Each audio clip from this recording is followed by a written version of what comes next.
Muy buenas chicos y chicas, espero que se encuentren muy bien. Este tema ya lo hemos visto en clase, ya lo hemos desarrollado, así que vamos a correr. Va a ser un video bastante corto.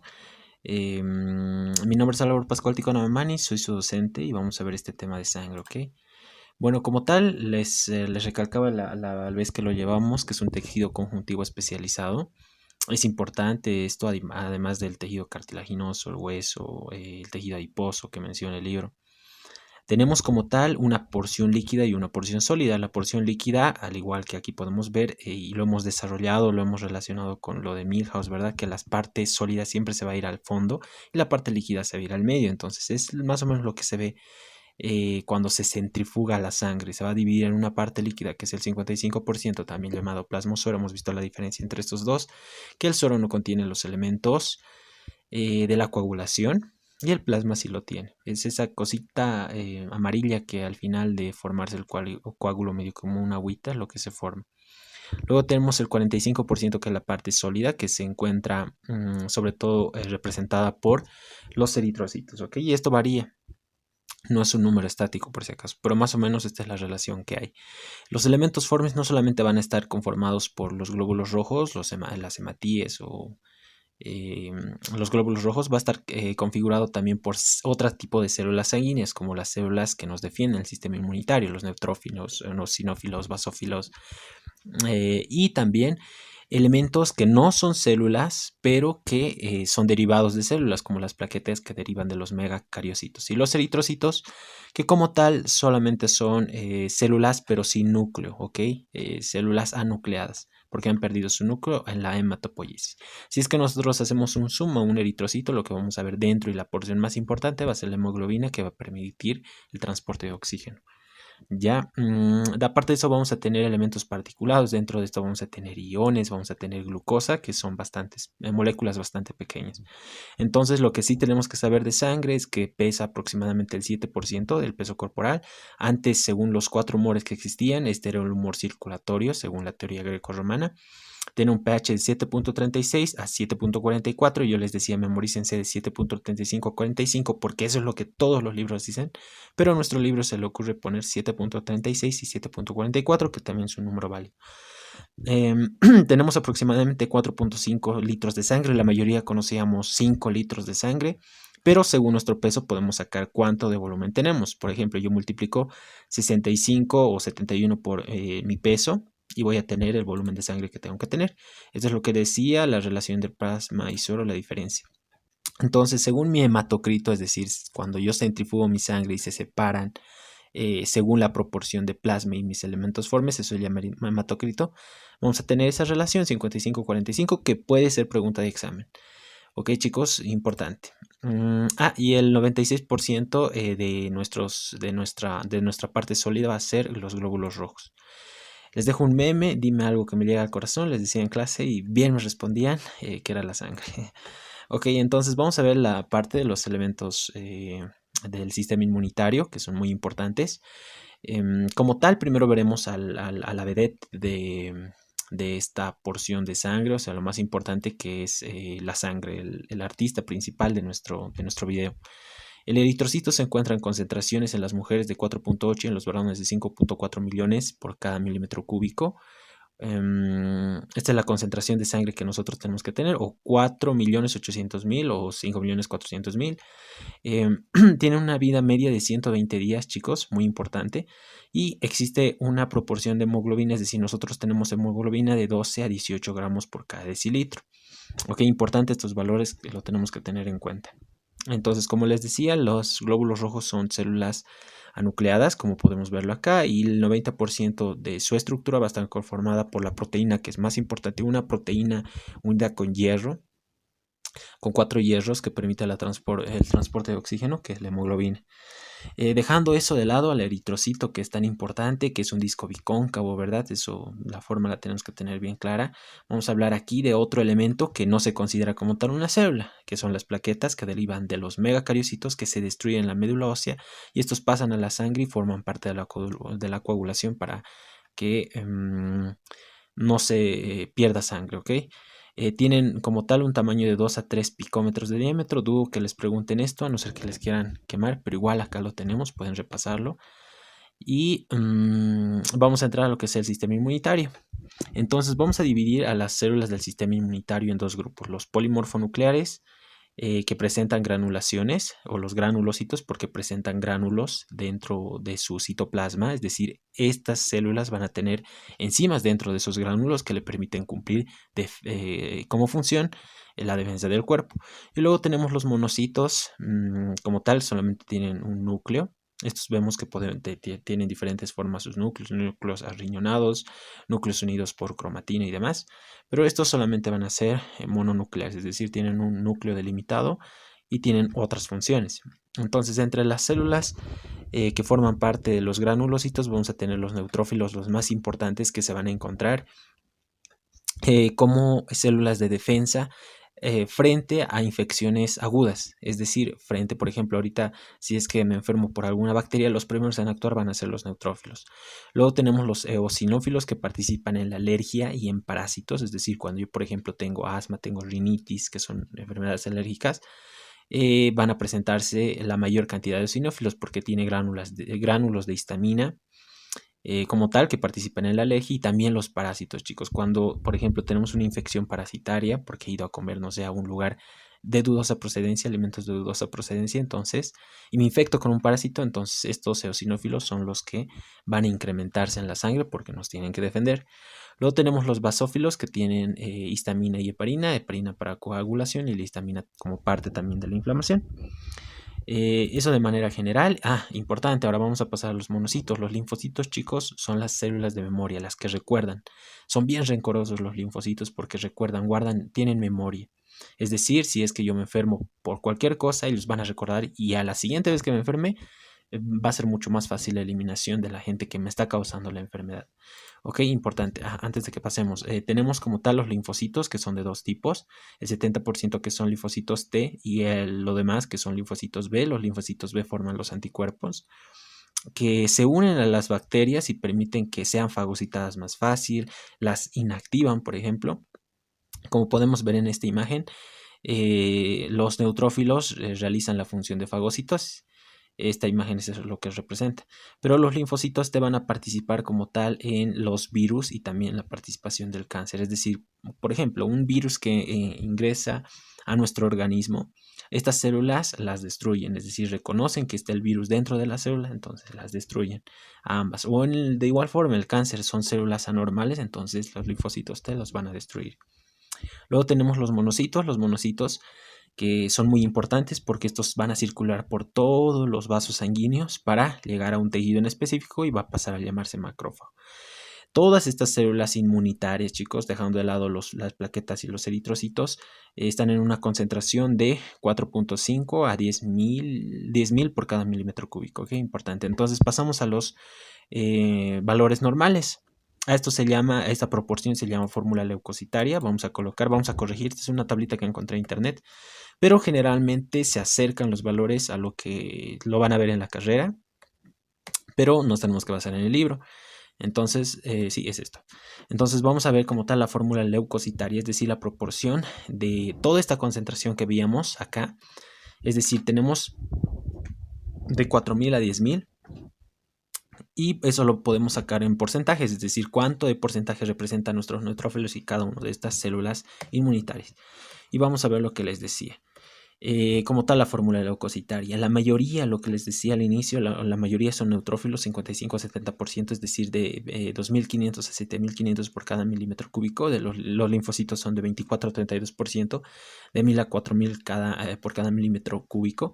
Los monocitos de 2 a 8%.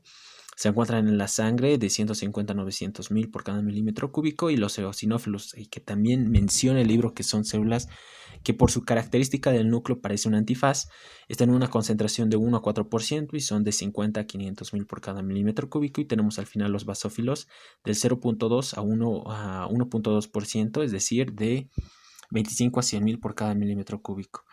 Y luego tenemos los trombocitos, es decir, las plaquetas que participan en la hemostasis. La hemostasis es la formación del tapón plaquetario para que ya no se pierda sangre.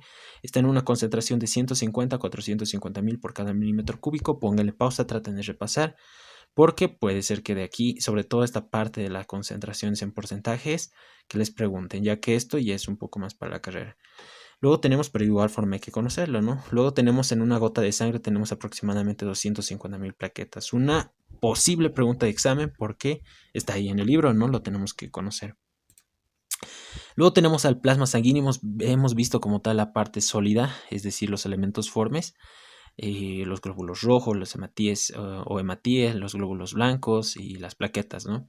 Ahora vamos a ver como tal el plasma sanguíneo, que el libro menciona que es salado y alguien, no sé, por ahí me podría decir, ¿y por qué es salado? Porque tiene mayor concentración de sodio. Recuerden, chicos, que es un tejido conjuntivo especializado y el tejido conjuntivo especializado va a estar formado tanto por matriz como por células. Y sabemos que dentro de las células lo que prima es el potasio y lo que prima fuera de las células es el sodio. Entonces, hay mayor concentración de sodio, por eso sería en parte salado, ¿no? Tiene un tinte amarillo, es translúcido, eso es lo normal, aparte de que es más denso que el agua, ¿ok, chicos? Ahora hemos visto el pH. Como tal, les decía de que la sangre se encuentra en un pH neutro, ¿no? Eh, aproximadamente de 7.35 a 7.45, es decir, le sumamos 10 a 7.35, lo que veíamos, pero puede volverse ácido porque el hidrógeno va a aumentar. Sabemos que el pH está relacionado con la concentración de hidrogeniones. Si es que aumenta esta concentración, el pH va a bajar. Es curioso, ¿no? Si es que aumenta, baja. Y si es que disminuye, se va a volver más alcalino, ¿no?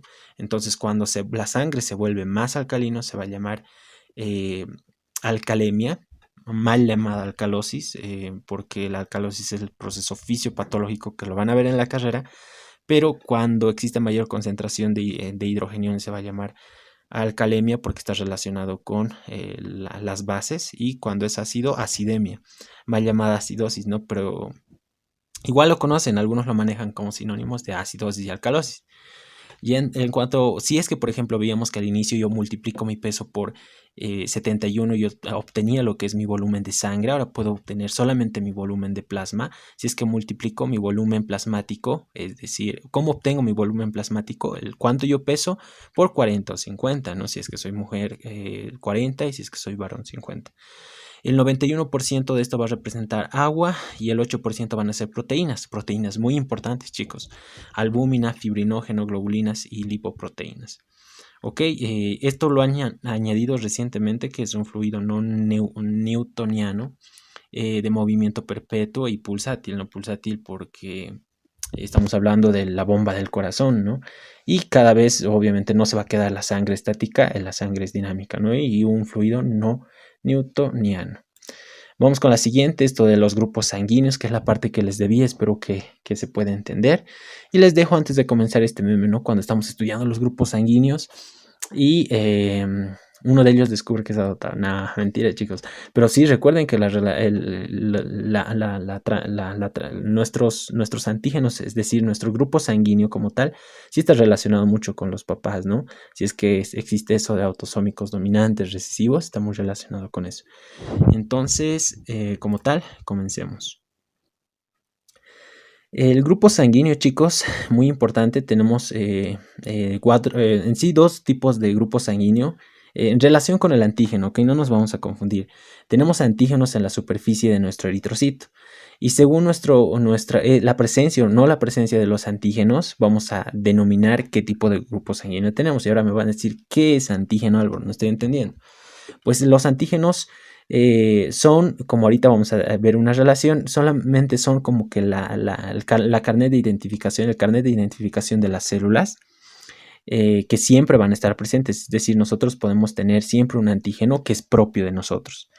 Recuerden que el antígeno es algo que es extraño en sí, que es algo extraño. Y los anticuerpos, también llamadas aglutininas, son lo que van a reconocer aquello que es extraño. Entonces, el antígeno es algo propio y este anticuerpo no puede reconocer algo propio porque lo destruiría, y si es que lo destruye, entonces al final no tendríamos sangre que corriera por nuestro aparato circulatorio. Entonces sí vamos a tener un antígeno presente que es propio y un anticuerpo que va a reconocer este antígeno, pero como lo que es propio no puede hacerle daño, entonces no vamos a tener ese anticuerpo. Vamos a tener anticuerpo para ese otro que para nosotros tiene que ser extraño. Sé que es medio complicado, esto, pero vamos a dar un ejemplo muy bonito ahorita. Esto es de manera general, como que darnos un pantallazo.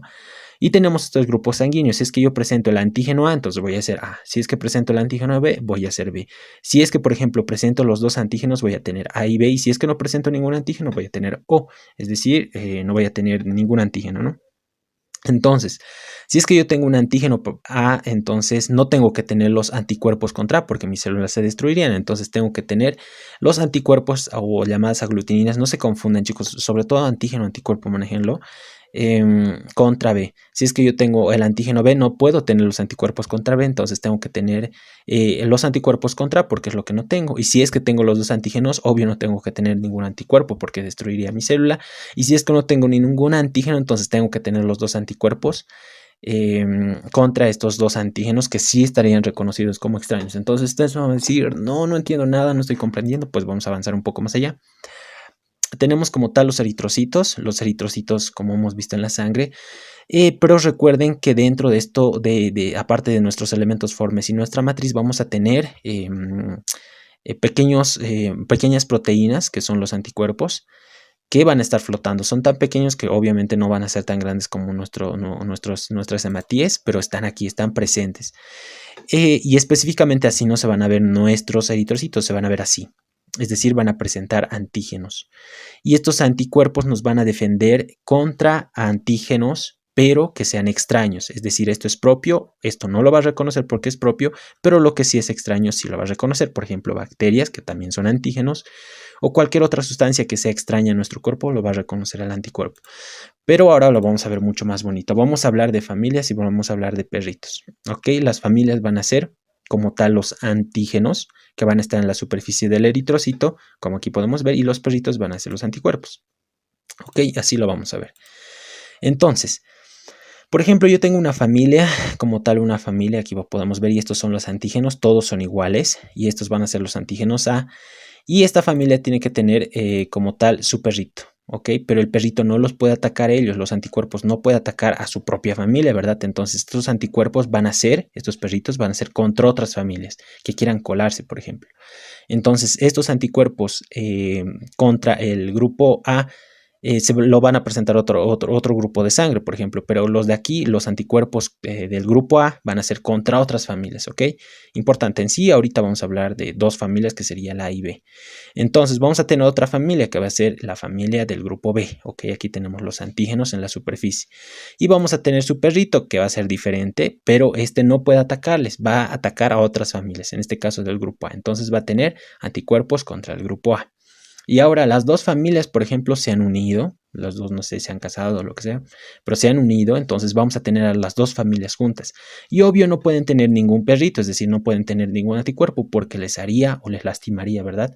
Ya sea que tengan anticuerpos contra iguales, destruirían a una familia que está acá, o al otro perrito que es anticuerpos contra el grupo o contra el grupo E, por ejemplo, igual destruirían, ¿no? Entonces no presenta ningún anticuerpo. Y el grupo, es decir, no hay familia, estamos hablando de los perros callejeros y a cualquier familia que esté presente en la sangre la van a destruir. ¿Ok? Entonces, cuando no hay antígenos, es decir, no hay familias, los perritos que son los anticuerpos van a atacar. ¿Ok? Y espero que se haya entendido, que es una forma bastante sencilla. Justo cuando estamos hablando de perritos, un perrito ladra. Qué bien.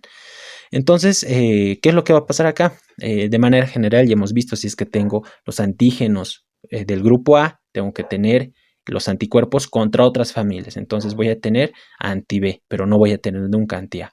De igual forma, entonces podemos ver los siguientes ejemplos. No sé si es que tengo el antígeno B, voy a tener los anticuerpos contra A, porque mi perrito no puede atacar a mi misma familia.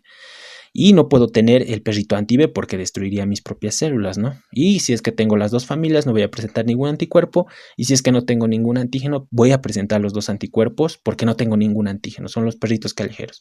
Y ahora nosotros cuando donamos sangre, no donamos como tal todo lo que es nuestro plasma. Porque en el plasma están circulando, como hemos visto al inicio, acá. Aquí están flotando nuestros anticuerpos, ¿ok? Entonces lo que necesitamos ahorita son las hematíes o los glóbulos rojos, porque los rojos son los que transportan la sangre. Eso es lo que hemos visto al inicio, ¿no? Entonces lo que nos importa son los glóbulos rojos, ¿ok, chicos? Y los anticuerpos sí es otra historia. Que no es necesario que lo conozcan. Esto de los grupos lo ha mencionado Karl Steiner en 1901 ganador de premio Nobel, si mal no recuerdo, en 1930.